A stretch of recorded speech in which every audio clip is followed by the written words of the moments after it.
오늘 말씀의 제목은 인생의 끝마무리라는 제목으로 영어로는 end well, 간단하게 두 단어로 오늘 설교 말씀을 나누고자 합니다.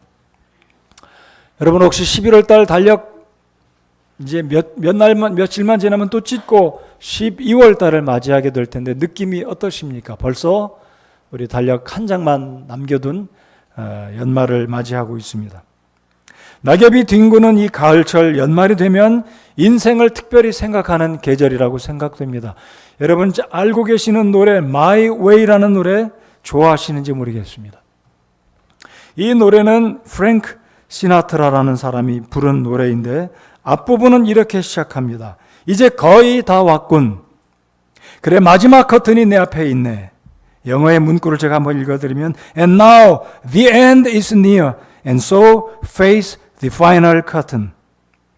우리 인생이 종착역에 다다랐기 때문에 이 노래 가사가 그렇게 시작을 하고 있다고 생각됩니다. 우리 인생이 우리가 느끼는 것보다 더 빨리 지나고 오지 않을 것 같은 마지막 커튼이 내려오면 우리 인생의 종국이 시작되는 것을 노래 가사로 이야기합니다. 중후한 그 신사 남자가 부르는 그 노래 여러분이 아마 좋아하는 분이 많이 계실지 모르겠습니다.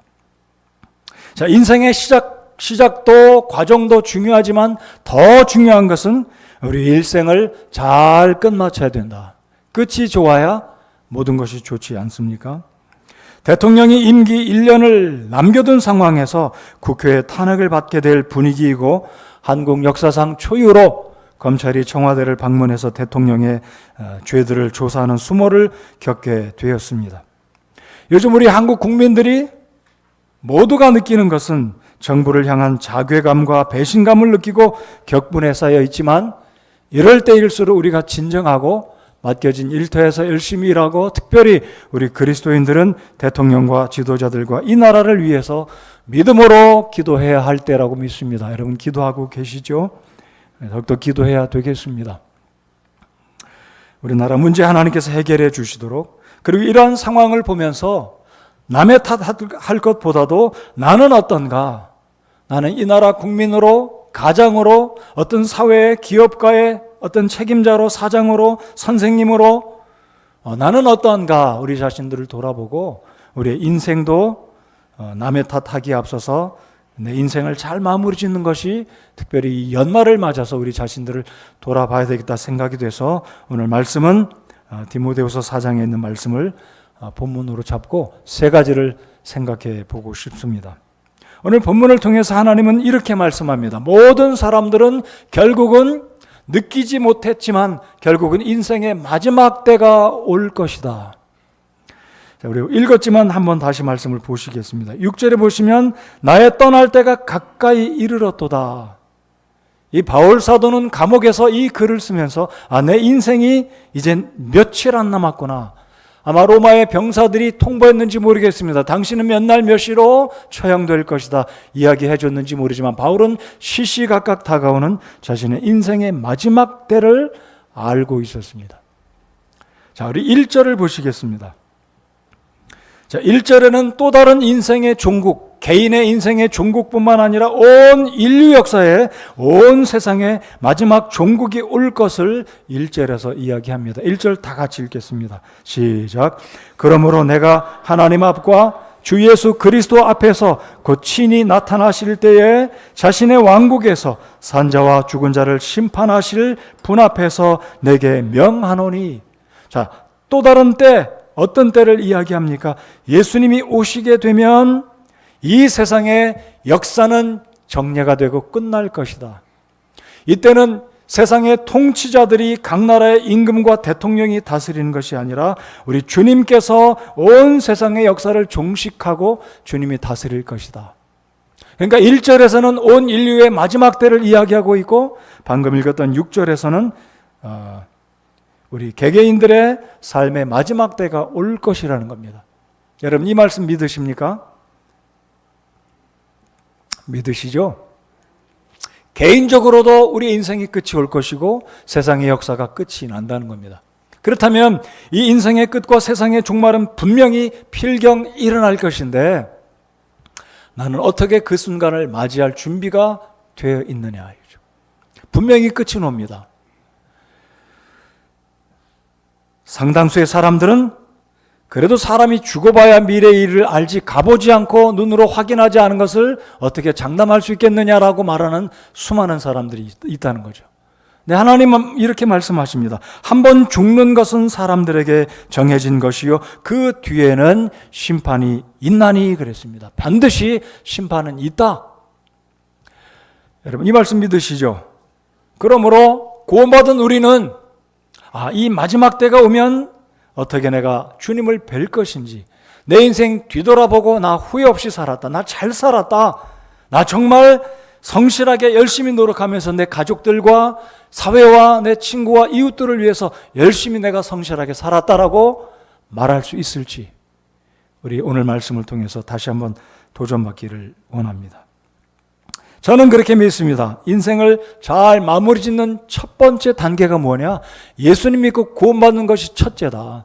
그래서 저는 늘 말씀 전할 때 우리 교회 새로운 방문자들 중에 혹시라도 구원받지 않은 분이 계시면 구원받아야 되는 것이 모든 인생의 복의 첫걸음이자 인생의 마지막도 잘 마무리 짓는 첫 번째 단추가 뭐냐? 예수님 믿고 구원받는 것이 시작도 과정도 마무리도 잘하는 것이기 때문에 그런 사명을 가지고 저는 늘 복음을 전하고자 애쓰고 있습니다. 자, 우리가 구원받았다면 우리의 인생의 시작은 잘못되었지만 어떻게 잘못되었습니까? 시작이 잘 되면 끝도 좋으면 더 좋겠지만 우리의 인생은 처음부터 잘 시작 못했습니다. 무슨 의미인가요? 우리는 죄 가운데 태어났기 때문에 하나님을 거절하고 하나님과 원수되었기 때문에 우리의 시작은 잘못되었습니다. 그러나 하나님께서 우리를 불쌍히 여기시고 복음을 통해서 우리를 구원하셨기 때문에 시작은 잘못되었지만 과정이 이제는 올바로 바로잡게 되었고 하나님께 돌아왔고 이제는 인생의 끝을 향해서 잘 마무리 짓는 것은 오늘 말씀처럼 주님과 동행하고 말씀에 순종하면 우리의 인생의 시작은 안 좋았지만 이제 끝을 잘 마무리 지을 수 있다는 것입니다. 여러분 그렇게 인정하고 믿으십니까? 구원받았으니까 얼마나 하나님께 감사합니까? 오늘도 주님 앞에 나와서 예배할 수 있음에 감사를 드립니다. 그래서 거듭난 성도는 이제 말씀에 순종하면 우리의 인생의 끝마무리를 잘 할 수 있다고 확신하면서 주님과 동행하고 주님 예배하고 믿음으로 살아가는 여러분 모두가 되시기를 다시 한번 부탁드립니다. 자, 오늘 본문을 통해서 세 가지만 살펴보겠습니다. 오늘 말씀의 핵심은 7절에 있습니다. 7절에 보면 영어로 보면 I have 똑같은 표현이 세 번 반복되어집니다. 완료형으로. 자, 첫 번째, 내가 선한 싸움을 싸우고, 두 번째, 나의 달려갈 길을 마치고, 세 번째, 믿음을 지켰은즉. 영어로는 똑같이 I have 뭐뭐뭐라고 표현되어 있습니다. 제가 주보에 적어두었습니다. 자, 이 세 가지는 우리가 잘한다면 우리의 인생이 우리의 직업과 나이와 무엇과도 무론하고 이 세 가지를 잘 지킨다고 할 것 같으면 우리의 인생은 end well, 우리 인생을 잘 마무리 지을 것이다 라고 저는 확신합니다. 여러분 믿거나 안 믿으시거나 간에 저는 그렇게 확신합니다. 자, 첫 번째 그러면 무엇입니까? 선한 싸움을 싸우고. 자, 이게 선한 싸움을 싸우고는 주보에다 제가 현재 동사를 써서 fight a good fight 그랬습니다. 과거형으로 표현하면 I have fought a good fight 그랬는데 우리는 현재 선한 싸움을 싸우자는 측면에 제가 그런 표현을 적어두었습니다. 선한 싸움을 싸우고 한번 따라서 해주시겠습니까? 선한 싸움을 싸우자. 자, 우리의 싸움은 무슨 싸움입니까? 정부를 향해서 피켓 들고서 싸우는 그런 싸움이 아닙니다. 바울이 에베소서에 말합니다. 우리의 싸움은 혈과 육에 대한 싸움이 아니요 영적인 싸움이다. 그럼 영적인 싸움은 무슨 싸움입니까? 죄와의 싸움이요, 사탄과 마귀와의 싸움이요, 눈에 보이지 않는 하나님의 나라를 위한 하나님의 백성들로서 십자가의 군사들로서 영적인 싸움을 싸운다는 측면에서 바울 사도는 그의 믿음 생활을 쭉 해오면서 이 싸움을 싸워왔다는 것입니다. 자, 이 말의 헬라어 단어의 원어의 의미는 무엇이냐면 경기하는 자가 법대로 경기해야 된다. 그것이 바로 선한 싸움입니다. 최근에 한국의 이런 비선 실세 때문에 여러 가지 영향을 받았는데 그 중에 스포츠계에도 박태환 선수도 올림픽 참여하는데 장애를 받고 통곡했다는 뭐 뉴스가 막 뜨고 그럽니다. 박태환 선수 여러분 잘 들어보셨죠? 약물 중독으로 올림픽에 참여하느니 못하느니 결국은 갔다 왔는데 메달을 못 따서 안타깝지만, 여러분 운동선수가 특별히 아마추어 선수건 프로 선수건 어떤 특별한 국제대회에 나갈 때 약물 복용했으면 다 허사입니다. 메달 딴 것도 다 박탈당하고 선수의 명예도 다 떨어지고 아무것도 남는 게 없어요. 운동선수의 첫 번째 조건은 실력도 기량도 좋아야 되지만 법대로 경기해야 됩니다. 우리 그리스도인들도 동일합니다.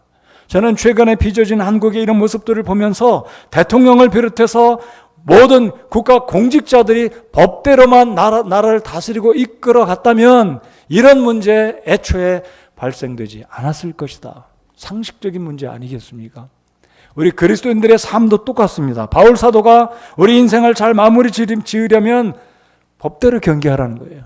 그게 바로 본문에서 말하는 선한 싸움을 싸우라는 것입니다. 여러분이 사회의 지위가 높건 낮건 간에, 수입의 높고 낮음을 떠나서 어떤 일에 종사하건 간에 우리가 정말로 양심과 사회적인 어떤 우리 국가의 법에 의해서 우리가 일한다면 누구 앞에 서도 떳떳하고 숨길 것 없고 부끄러울 것 없습니다. 법대로 일하고 법대로 살아가면 우리 인생의 종말이 깨끗할 것입니다. 꺼릴 게 없어요. 우리나라가 여러 영역에, 이것은 어찌 보면 우리나라의 문제뿐만 아니라 온 세상은 본래부터가 속이기도 하고 속기도 하는 것이 세상의 일입니다. 이거 안 바뀌어진다고 저는 생각합니다. 의의 왕이 되신 예수님이 오셔서 천년 왕국 기간 동안에 공의로 다스리는 그 나라가 오기까지는 이 세상은 부정과 부패와 뇌물과 온갖 잡동사니 잘못된 것들과 함께 굴러가게 되어 있습니다. 그것이 사탄이 이끄는 이 세상의 조직이고 세상의 모습이라는 거죠.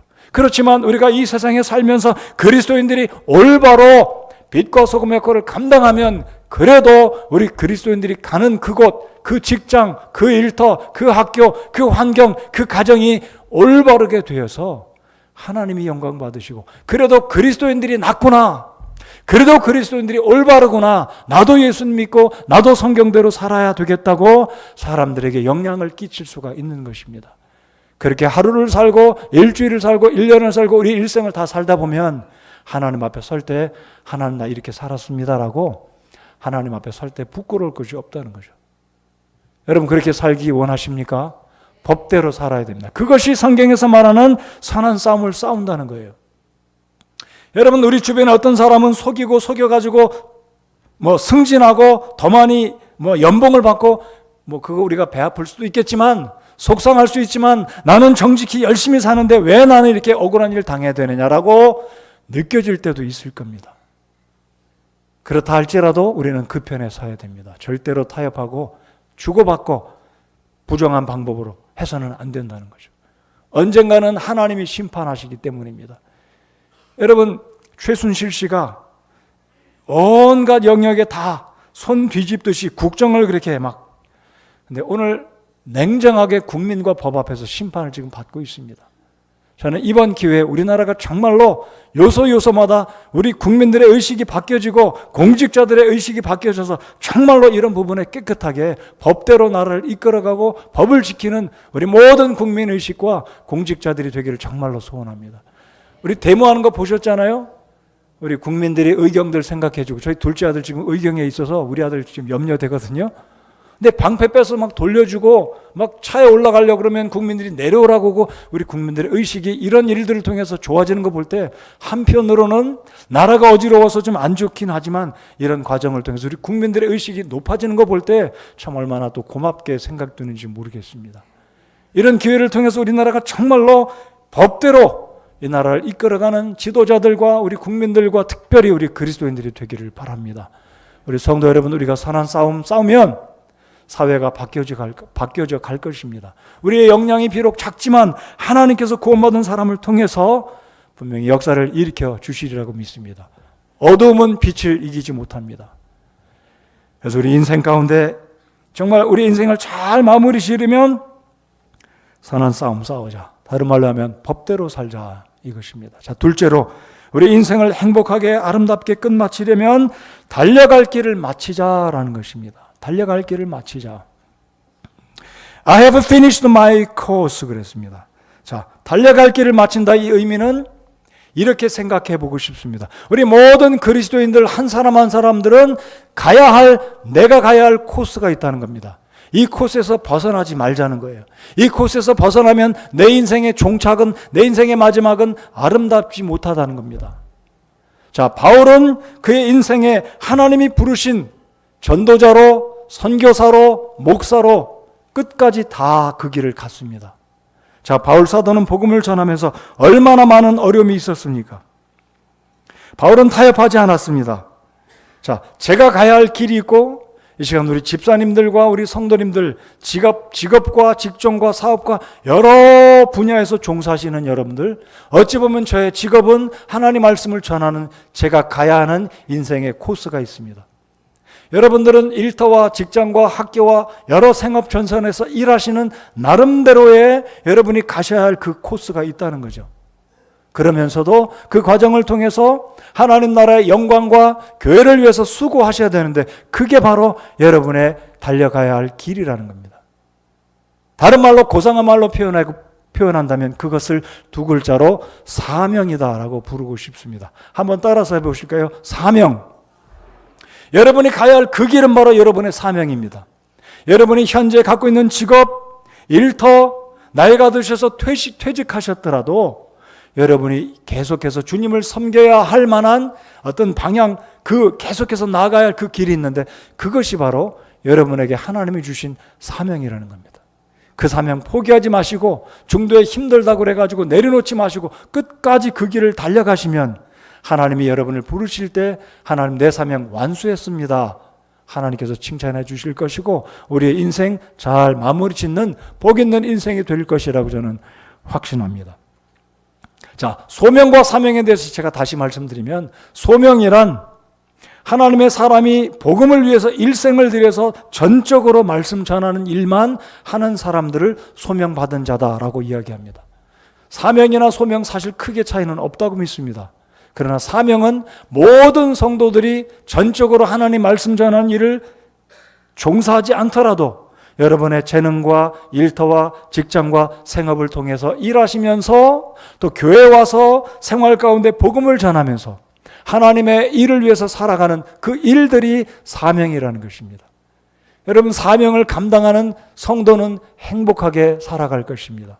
사명을 감당하는 성도는 나이가 들고 연로해져서 기력이 쇠할지라도, 이제는 정년퇴직을 할지라도, 이제는 사업이 잘 안 될지라도 하나님이 주신 내 사명, 그 보케이션을 가지고, 보케이션이란 말은 굉장히 거룩한 직업, 하나님의 영광을 위한 내 직업이 내가 목사가 아니고 전도자가 아닐지라도 내 직업, 보케이션을 통해서 하나님의 영광을 나타낼 수 있기 때문에 우리 그리스도인들은 내 직업이 사명이다라는 의식을 가지고 내 일터에서, 가정에서 내가 주부일지라도, 내가 학교 선생님일지라도, 내가 지금은 퇴직해서 나이가 든 노인이 되었을지라도 내가 있는 삶의 영역에서 하나님의 일을 위해서 일하는 그 자체가 직업이라는 겁니다. 그렇게 믿으시고 이것이 내가 달려가야 할 길이다. 이것이 내가 주님 뵐 때까지 끝까지 포기하지 않고 주님을 영원롭게 하는 내 삶이 되어야 되겠다라고 생각하시면 그것이 여러분의 사명이라는 겁니다. 여러분, 사명 발견하셨습니까? 사명을 붙들고 계십니까? 여러분, 사명 없이 주님 섬기면 재미없습니다. 감동도 별로 없어요. 몸은 왔다가 가지만 감동 없을 겁니다.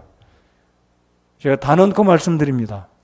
여러분이 꼭 교회 와서 어떤 일을 해야지만 사명이라고 생각하지는 마시고 내가 구원받은 사람이라면 이제부터 나는 사명받았다. 무슨 사명입니까?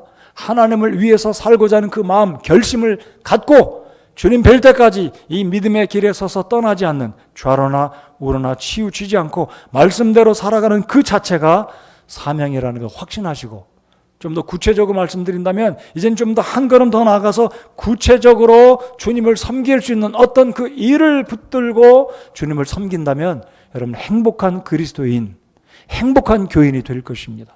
그냥 왔다 갔다 주님 섬기면 별로 재미없을 거예요. 여러분, 재미란 표현이 그렇지만 여러분 이해하기 쉽도록 재미라고 제가 표현한 것입니다. 여러분, 생동이 있는, 감격이 있는 예수님 믿어도 좀 기쁨 있는 그런 신앙생활 하시기 소원하십니까? 그렇게 원하신다면 사명을 발견하시고 사명자가 되시기 바랍니다. 여러분 다 목사가 되라는 얘기가 아니지 않습니까? 내가 나이가 들어도, 나이가 어려도, 가진 것이 부족해도, 배운 것이 없어도, 세상에 내놓을 것이 없어도 나는 적어도 구원받은 하나님의 아들, 딸로 내가 이 사명을 붙들고 주님 섬기리라 결심하면 여러분은 주님 섬길 때 얼마나 재미가 있고 은혜가 쏟아지고 힘이 나는지 모를 것입니다. 그런 성도의 삶을 누리시길 바랍니다. 사명자가 되시길 바랍니다. 찬양대를 봉사하시든지 주일학교 교사로 섬기시든지 일찍 오셔서 안내를 하시든지 예배당을 청소하시든지 주중에 전도하러 가시든지 어떤 것이든지 그 한 가지를 끝까지 이것이 내가 달려가야 할 길이다. 바울 사도는 끝까지 그 일을 달려갔습니다. 저희들 빌립보서 3장을 한번 열어보시기 바랍니다. 빌립보서 3장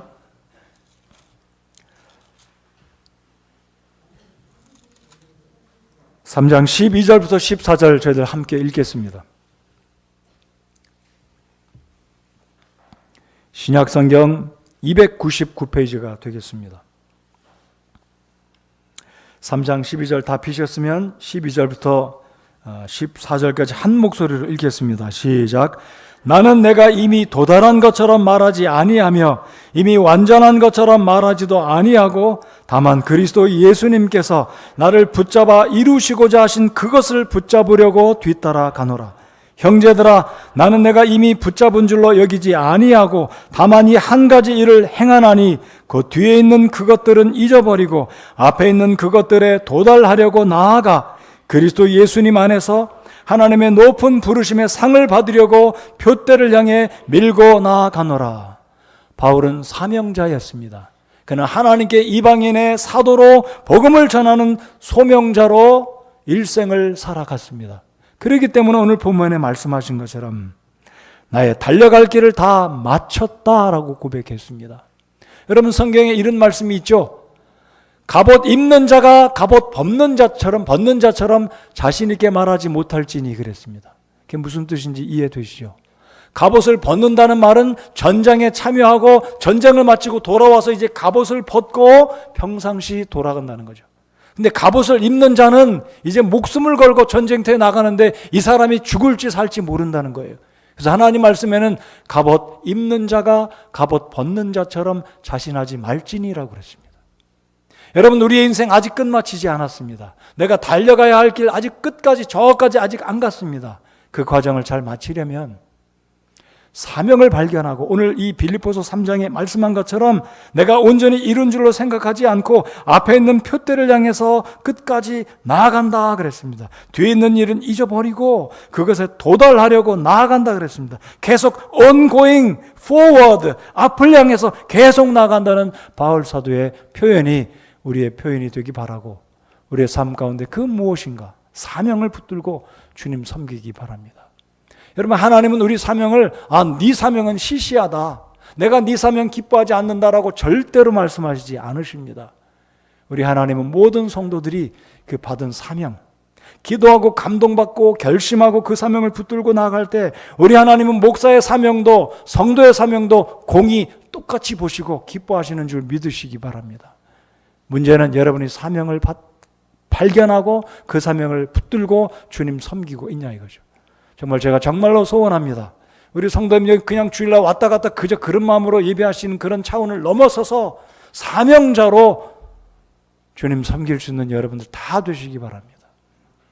그렇게 우리가 살아갈 때 우리 인생은 마지막 부분을 잘 마치게 된다는 거죠. 자, 끝으로 세 번째입니다. 믿음을 지켰은즉. 한번 따라서 해보시겠습니까? 믿음을 지켰은즉. 영어도 똑같습니다. I have kept the faith. kept the faith 그랬습니다. 여러분 믿음은 지켜나가야 되는 겁니다. 저절로 믿음이 나를 따라오는 게 아닙니다. 내가 믿음을 붙들고 믿음을 지켜가야 하는 것입니다. 여러분 우리가 어떻게 구원받았습니까? 믿음으로 구원받았습니다. 근데 이 믿음이 구원받고 나면 저절로 나를 이끌어가고 저절로 내 마음속에 항상 이 믿음이 있는 것이 아니라 이 믿음을 내가 유지하고 지키고 붙들어야 되는 것입니다. 다른 말씀으로 드리면 하나님의 말씀을 계속 섭취하고 이 말씀대로 순종하면 우리 믿음이 자라고 굳건한 믿음으로 살아가게 된다는 거죠. 말씀을 떠나서는 절대로 믿음이 유지되지 못합니다. 믿음이 떨어집니다. 믿음이 후퇴합니다. 날마다 말씀을 받고 말씀을 읽고 묵상하고 그 말씀을 사모하고 섭취할 때 우리 믿음이 성장하고 그 믿음이 나를 지켜줄 것입니다. 여러분 빌립보서 3장을 지금 열어보셨죠? 1장으로 한번 가보겠습니다. 이 빌립보 교회의 유래를 잠깐 말씀드리고 이 바울이 지금까지 나온 그 믿음을 지켰다는 이 의미가 무엇인지 말씀드리도록 하겠습니다. 1장을 열어두시기 바라고요. 이 빌립보 교회는 지금의 그리스 저 북쪽에 있는 마게도니아의 가장 큰 도시였었습니다. 근데 바울이 2차 선교 여행을 위해서 실라라는 사람과 팀을 이루어서 빌립보 지역에 도착해서 복음을 전하게 되는데 그 마을 사람들이 워낙 거센 사람들이라서 바울과 실라를 반대할 뿐만 아니라 몹시 두드려 패고 감옥에 가두었습니다. 손과 발이 쇠사슬에 채여 있었습니다. 얼마나 힘들겠습니까? 여기저기 멍이 들고 피가 흐르고 배고프고 그 추운 감옥에서 쇠사슬에 매여있는 이 바울과 실라.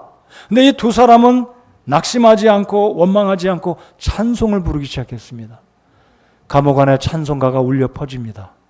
호련듯 기적이 벌어졌습니다. 그 찬송을 들으신 하나님께서 기적을 베푸셔서 지진이 일어나서 문이 열리고 쇠사슬이 풀어져서 자유스럽게 됐습니다. 그 모습을 보았던 간수는 착각을 하고 감옥에 있는 죄수들이 다 지금 달아났구나, 나는 이제 끝났구나 하고 칼을 뽑아서 자신의 목숨을 끊으려고 합니다. 감옥의 죄수들이 도망가는 것과 간수가 목숨을 끊는 것은 무슨 연관이 있냐면 당시 로마 제국의 법은 감옥에 있는 이 중범자, 이 죄수들이 도망갈 경우는 그 감옥을 지키는 사람이 책임을 지고 그 사람의 목숨 대신해서 자기가 죽임을 당해야만 했었습니다. 그렇기 때문에 이 간수는 죄수들이 도망간 줄 알고 내가 차라리 끌려가서 결국은 죽느니 내가 험한 꼴 보지 않고 내가 죽어야 되겠다고 칼을 뽑아서 자기를 찔러서 자해하려고 했습니다. 그 모습을 바라본 바울이 우리가 다 여기 있으니까 죽지 마시오.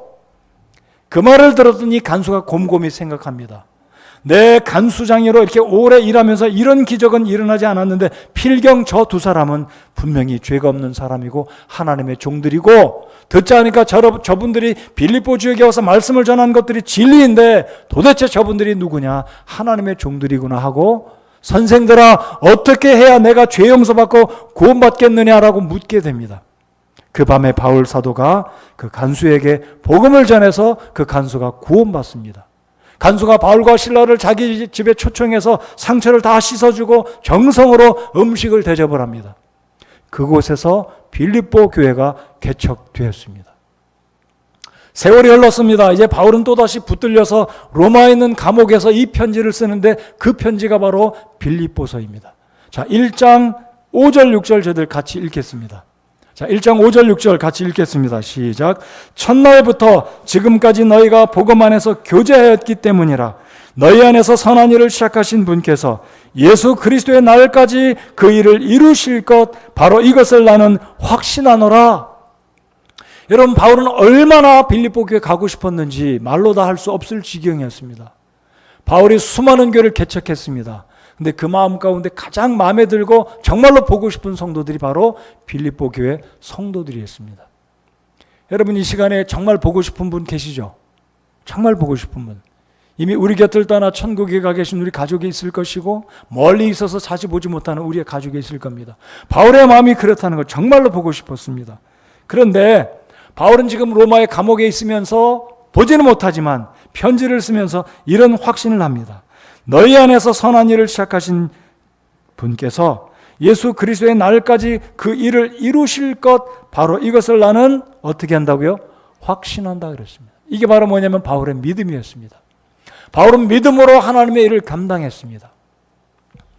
여러분 바울 사도는 복음을 전하다가 매도 수없이 맞았습니다.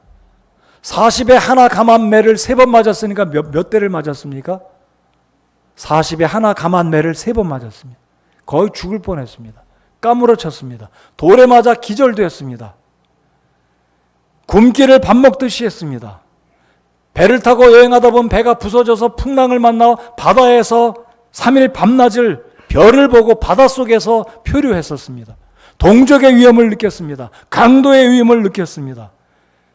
헌금이 부족해서 텐트를 만들어서 팔아가면서 복음을 전했습니다. 이 모든 과정에서 바울은 믿음으로 하나님의 일을 감당했습니다. 저 여러분은 어떻습니까? 우리가 믿음으로 구원받았습니다. 그리고 믿음으로 지금까지 이 자리에 와 있습니다. 여러분, 우리가 하나님의 일을 하는 것은 똑똑한 사람, 잘 배운 사람, 가진 것 많은 사람이 하나님 일 잘합니까? 그럴 수 있을지는 모르겠습니다. 그러나 진짜 교회 일이란, 하나님의 일이란 믿음으로 하는 줄 믿으시면 아멘 해 보시기 바랍니다. 믿음으로 하는 것입니다. 여러분, 부자 교회가 하나님 많이 할 수도 있어요. 재력이 좋으니까. 그러나 진짜 하나님이 기뻐하시는 일은 돈이 많거나 똑똑하고 잘나고 유능한 사람이 아니라 믿음이 있는 사람이 하나님의 일을 감당하는 줄 믿으시기 바랍니다. 이 시대에 진짜 필요한 사람들은 믿음의 사람들입니다. 여러분, 청와대에 어제 굉장한 사람들이 전국에서 400만이 모였다고 그러는데 그분들이 믿음으로 하는 것입니까? 믿음이 아닙니다. 물론 그 중에는 그리스도인들이 있을 겁니다. 자, 하나님의 일을 하는 것은 믿음의 사람들이 감당하는 것입니다. 우리 인생이 잘 마무리 지으려면 믿음으로 지금까지 나아왔듯이 앞으로 주님을 뵐 때까지 이 믿음에서 떠나지 말아야 한다는 것입니다. 오늘도 주님 앞에 나오신 것처럼 다음 주에도 나오시고 12월 마지막 주에도 나오시고 연말 송년 예배도 나오시고 1월 첫 주 예배도 나오시고 예배 믿음으로 살아갈 때 우리의 인생이 잘 마무리 지을 수 있다는 것 확신하시는 여러분 모두가 되시기 바랍니다. 믿음으로 삽시다. 성도 여러분들, 우리의 삶의 풍파와 고난과 어려움이 산재했을지라도 믿음이 있으면 그것 아무것도 문제가 아니에요. 문제는 무엇이냐? 문제가 가득 쌓여 있는 것이 문제가 아니라 내게 큰 믿음이 있느냐 없느냐가 진짜 문제라는 것입니다. 믿음이 있으면 다 극복하기 때문입니다. 믿음으로 살면 하나님께서 건져주시는 줄을 확신하시기 바랍니다. 이것이 바로 바울의 믿음이었고 바울은 그렇게 살아왔습니다. 선한 싸움을 싸웠고 과거 완료입니다. 다 싸웠습니다. 끝났습니다. 달려갈 길 그 코스도 다 마쳤습니다. 그리고 믿음을 지켰습니다. 이와 같은 바울의 삶이 우리의 삶이 되기를 참으로 소원합니다. 말씀을 이제 마무리 짓도록 하겠습니다. 여러분, 제가 오늘 설교 서론에 My Way라는 노래 가사를 언급해 드렸습니다. 근데 이 노래가 어떻게 끝마치는지 아시죠? 중후한 남자가 노래를 쫙 끝마치면서 I did it my way 그렇게 끝마칩니다. 근데 my way라는 말은 내 방식이라는 뜻입니다. 내 뜻대로 내가 원하는 대로 끝마친다는 표현입니다. I did it my way. 내 방식대로 나 살아왔다, 그 표현입니다. 근데 이 노래 끝말이 멋있게 들릴지 모르겠지만 우리 그리스도인들은 생각해 보아야 할 말입니다. 과연 내 인생 내 방식대로 살아도 좋으냐 이거죠. 내 방식대로 내가 원하는 선호하는 대로 내 인생을 끝마친다면 과연 그것이 하나님이 기뻐하시는 인생으로 끝마무리 지을 수 있냐는 것입니다. 그렇지 않다는 거예요. 그렇지 않을 가능성이 훨씬 높다는 겁니다. 그렇다면 우리는 어떤 방식으로 어떻게 우리의 인생을 끝마쳐야 되겠습니까? 하나님의 방법대로, 하나님의 말씀 방법대로, 오늘 말씀하신 것처럼 선한 싸움을 싸우고 달려갈 그 코스를 끝까지 완주하고 믿음으로 살아가는 것이 하나님의 방법인 것입니다. 내 방법 내려놓고 내 생각 내려놓고 내가 익숙하고 내가 좋은 것 다 내려놓고 말씀에 입각해서 말씀대로 살아갈 때 우리의 인생은 말 그대로 잘 끝마치고 마무리될 것이라고 확신합니다. 여러분, 우리 주님께서는 우리를 청지기로 불러주셨습니다. 어떤 사람은 목사로, 어떤 분은 집사로, 어떤 분은 그냥 성도로 각기 다른 직장과 생업에 종사하다가 우리 인생이 다 하면 하나님 앞에 서게 될 것입니다. 구원받은 사람은 상을 위해서 상 받는 자리에 서게 될 것이지만 구원받지 못한 사람은 죄값을 묻는 심판대에 서서 그 흰 보좌 심판대에 서서 지옥으로 가게 될 것입니다. 혹시라도 오늘 이 예배에 나오신 여러분 가운데 아직 내가 죽으면 천국에 갈 수 있는 확신이 없으신 분이 혹시라도 계시다면 더 늦어지기 전에 인생을 잘 마무리 짓는 첫 번째 단추를 제대로 끼는 것은 뭐냐? 예수님 영접하고 구원받아야 그 인생 하나님 말씀대로 제대로 살아갈 수가 있기 때문에 먼저 구원받아야 되는 것입니다. 자, 구원받으신 성도 여러분들, 내 방식대로 인생 살지 말아야 되겠습니다. 내가 원하는 대로 살지 말아야 되겠고, 말씀의 인도함을 받고 믿음으로 하나님의 말씀에 따라 살아갈 때 우리의 인생은 하나님 앞에 서는 날 주님께서 칭찬하실 것입니다. 잘하였도다 선하고 신실한 종아. 이런 칭찬을 듣는 저와 여러분 모두가 되기를 간절히 소원합니다. 말씀을 정말 이렇게 우리 끝마치고자 합니다. 내 인생 정말 잘 끝마치는 인생이 되기 원한다면 오늘 말씀 세 가지, 특별히 디모데후서 4장 6절 7절에서 말한 선한 싸움을 내가 싸우고 있는가? 나는 코스를 지금 정해 두었는가? 내 사명 발견했는가? 내 사명은 무엇이다라고 확신하고 그 사명을 붙들고 주님 섬기고 있는가? 그럼 난 지금도 믿음으로 살고 있는가? 하나님께서 믿음 주셔서 믿음 가운데 살아갈 수 있는 우리 모두가 되기를 소원합니다. 아까도 말씀드렸듯이 시작이 좋고 과정도 좋고 끝도 좋으면 최고로 좋은 거죠. 그러나 우리 모두는 시작이 좋지 않았었습니다. 하나님을 알지 못했었고 죄 가운데 태어나서 하나님의 형벌을 면할 수 없었지만 하나님께서 우리를 불쌍히 여겨주시고 그리고 때가 되었을 때 누군가를 통해 복음을 듣게 해주셨고 예수님 믿고 구원받았습니다. 잘못된 출발이었지만 이제는 제대로 돌아왔습니다. 이제는 끝마무리만 잘하면 되는 것입니다. 지금까지 믿음으로 살아온 것처럼 이제 하나님 우리를 부르실 때 우리 인생 잘 마무리 짓는다면 주님 앞에 섰을 때 잘하였도다 착하고 선한 종이다 라고 우리 주님께서 저와 여러분 모두를 칭찬해 주시리라고 확신합니다. 여러분 인생 잘 끝마치기 원하시죠? 그렇다면 오늘 말씀대로 순종하고 살아가는 저와 여러분 모두가 되시기를 바랍니다. 말씀대로 살아가고 있는 위치에서 성실하고 정직하게 살아가면 나 한 사람으로 말미암아 우리의 일터와 우리의 주변과 이 나라가 하나님의 복받는 나라, 정말로 좋은 나라가 되어질 것이라고 확신합니다. 여러분 인생 마무리 언제 끝마칠지 모르지만 언제 우리 주님 오실지 모르지만 오늘 말씀처럼 오늘 설교 제목처럼 바울 사도를 본받아 우리 안에 착한 일을 시작하신 그 주님을 본받고 주님 의지하면 주님이 분명히 저와 여러분의 삶을 놀랍게 복 주시리라고 확신합니다. 이 시간 기도하겠습니다.